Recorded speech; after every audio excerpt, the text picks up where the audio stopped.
ইস্টবেঙ্গল ক্লাবের সামনে দাঁড়িয়েছি দীপঙ্কর রায়, এক সময়ের ইস্টবেঙ্গলের মাঠ কাঁপানো মিডফিল্ডার। কি হবে, আশায় বুক বাঁধছো কালকে? আশায় বুক বাঁধা কিছু নেই, তো আমরা তো জিতবো এবছর। আমি দুটো ম্যাচের পরেই আমি বলে দিয়েছিলাম, ক্লাবের সামনে দাঁড়িয়ে একটা ভিডিও করেছিলাম আমার ইনস্টাতে, ফেসবুকে, যে এবছর ইস্টবেঙ্গল চ্যাম্পিয়ন হবে। কালকের ম্যাচের সম্ভাব্য ফলাফল কি? সম্ভব ভালো বলতে 2 গোলে তো জিতবে, তারপরে বেশি আঘাত এক্সপেকটেশন আছে আমাদের। কিন্তু সেরা একাদশ কি নামাতে পারবে? বিভিন্ন চোট, কার্ড ইত্যাদি সমস্যা।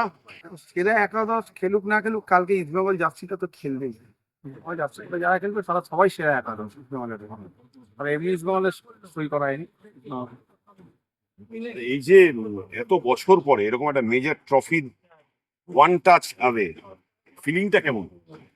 এটা দেখো ভালোই লাগবে, এতদিন পর একটা আইএসএল এ আমরা চ্যাম্পিয়ন হওয়ার পর এটা তো আলাদা ফিলিংস হবেই সবার মধ্যে, আমাদের মধ্যে বলো, যারা ক্রিকেট ইস্টবেঙ্গল বা বক্সিয়াল বলুন, সবার।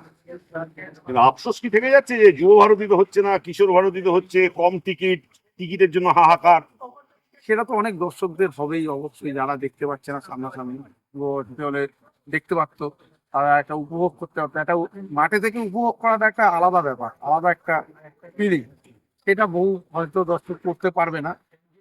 তবু একটা কি আছে যে আমাদের কলকাতায় হচ্ছে লাস্ট খেলাটা, এই একটা আমাদের খুব ভালো তোমার দীপঙ্কর কি কাল মাঠে যাবে?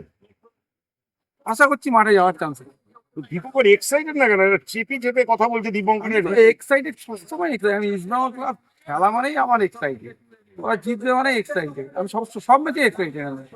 তো একটা দীপঙ্করই স্টাইলে একটা দর্শকদের জন্য। দর্শকরা কালকে আমরা সবাই একসাথে মজা করব, তোমরা আজকে থেকেই সেলিব্রেট করো, আমরা জিতবই কালকে।